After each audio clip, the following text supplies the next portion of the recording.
Hey y'all, I'm back with another ink today, and this one is Pilot Iroshizuku Yama-Guri. Now, the tricky thing with this ink, or this particular experiment, I guess, is I have either tainted or added water, or I have done something with this ink. I don't quite remember what it was, and so this is not gonna be an accurate representation of Yama-Guri without anything being done to it. So if you're looking to buy your own bottle of Pilot Iroshizuku Yama-Guri, don't be expecting this. I guess you could, to some degree, you could expect this if you watered it down, or, you know, did some kind of experimentation with it, but, yeah, this is not the true ink. I am gonna go through it and see if I like it anyway, because, you know, why not? It's one in my stash, so I might as well use it up. And yeah, okay, so let's get started with the nib sizes that we have here. So with all of the writing that I've done so far, I did that with a broad nib, and we're going to start off with this extra fine Lamy steel nib, and I have a feeling I'm gonna have to prime the feed because that's kind of an issue that I've been having lately. Oh yeah, and apparently I've used up a fair bit of that fill. Okay.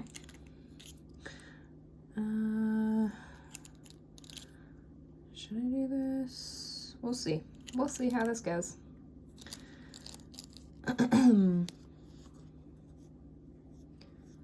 It may be a fail, but you never know till you try. Okay. I'm sorry about this lighting if it's, I can't tell if it's getting darker or if it's staying consistent. All right, here we go.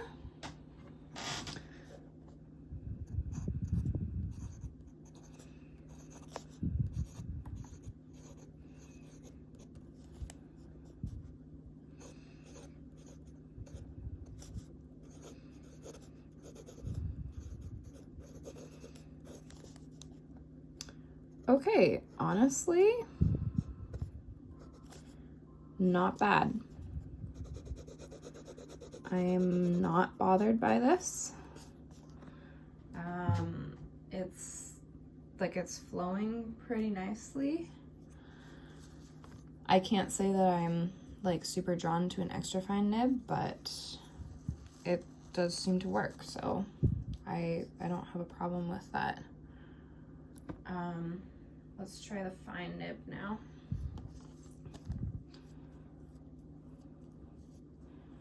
Again, I might have to prime it, not sure. We shall see.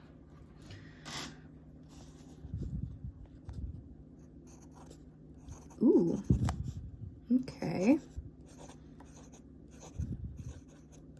I like that.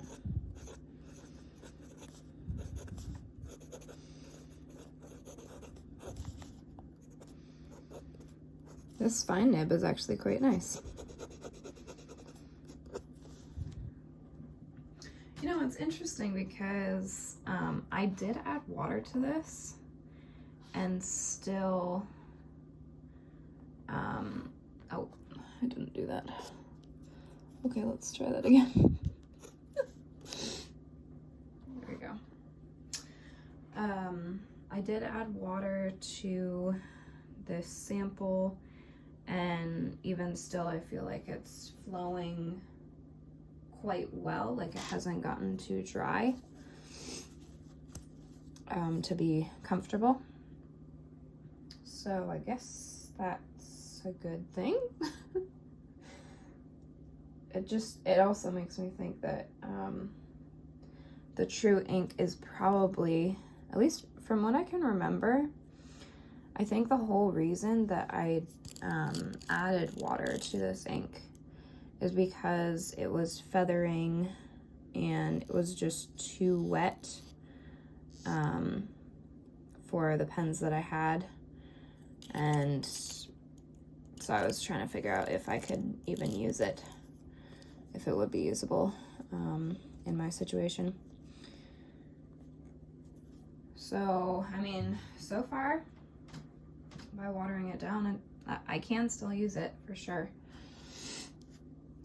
I don't know how much it's actually changed the color. I would be very curious to know that, to compare what the color would look like.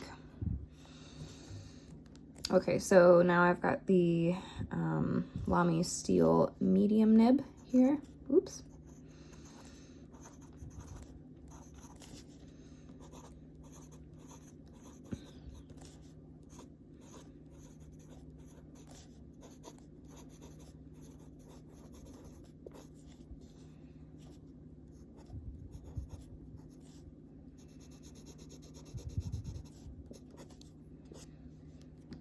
Okay, definitely getting wetter. It's putting down more ink, and I'm quite positive that the broad nib will do the same based on my experience with it so far. Starting to get inky fingers. Okay, here we got the broad nib.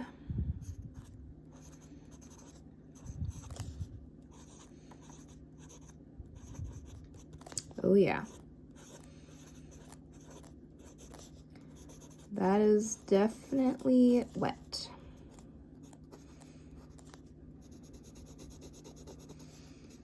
I don't know if you're able to see all of that writing sample there. Okay, and then last one is the 1.1 stub here.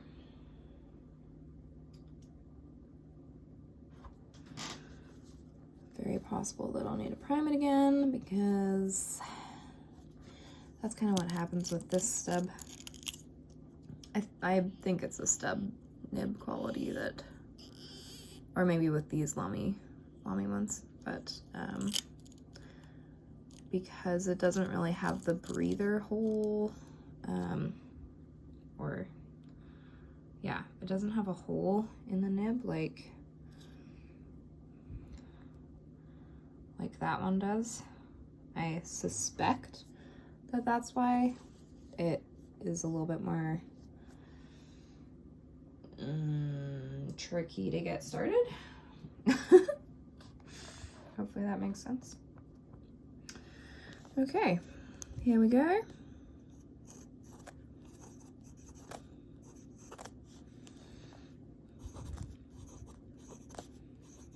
So far, so good. Feels fine, not scratchy.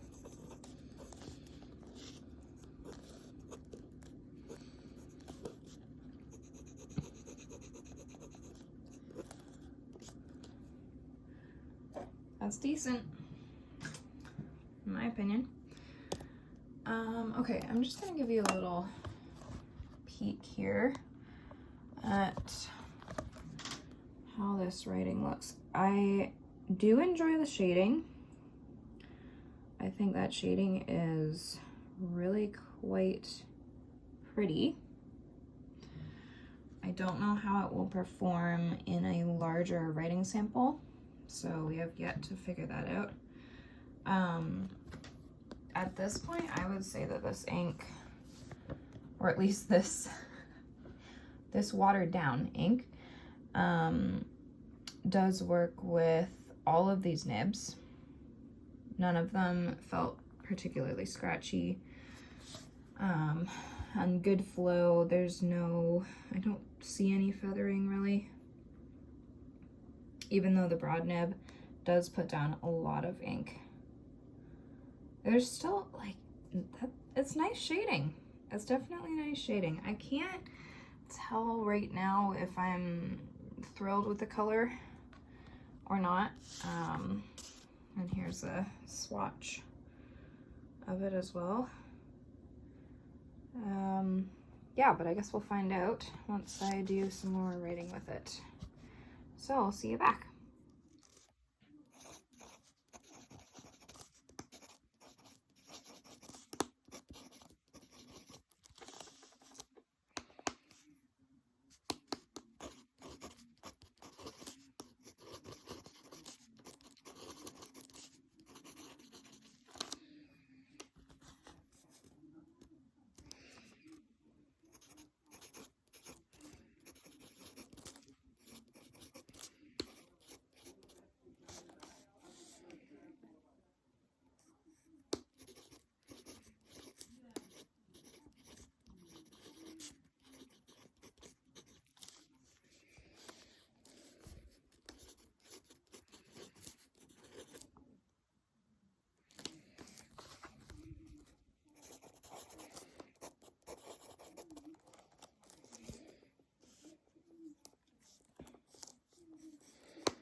Well, so this ink was kind of boring. I ended up doing a Zentangle with it, and that's something that I've been trying to do lately with all of my inks that are like new, that I'm trying out for the first time. It just is a fun way to use up the ink, and also to not have to really think about writing. If I want to use my fountain pens but I don't have anything to write, then this is a very good option. Also did a little drawing of a rose, and all of this was done with the broad nib. This was the broad nib, and then I moved to the 1.1 stub here, and here's where I went to the fine nib. And I ended up doing some copy work with the fine nib. Here's what that looked like. And I just want to show you the consistency of, if I can make it focus, that would be good. There we go. Okay. So it's fairly consistent in the shading and the color, it didn't really dry out until there was one section here where I noticed. So basically right here, it seemed like it was starting to dry up a little bit, just lightening in color. But then as soon as I got to this line, which I didn't prime it, I didn't let it rest, that I just kept writing with it, then it seems, sorry about this not focusing very well, being alive, yeah, really not well. Anyway, it seems to have darkened up again. And I just continued writing.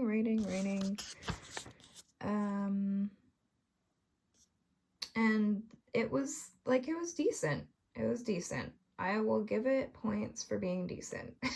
I will not give it points for being kind of boring and not holding my attention. This is where I tried the broad nib again, and I just realized that I didn't like that as much as the fine nib. So here's the fine nib again, and let's see if I can actually give you more of a close-up. So again, good shading. It's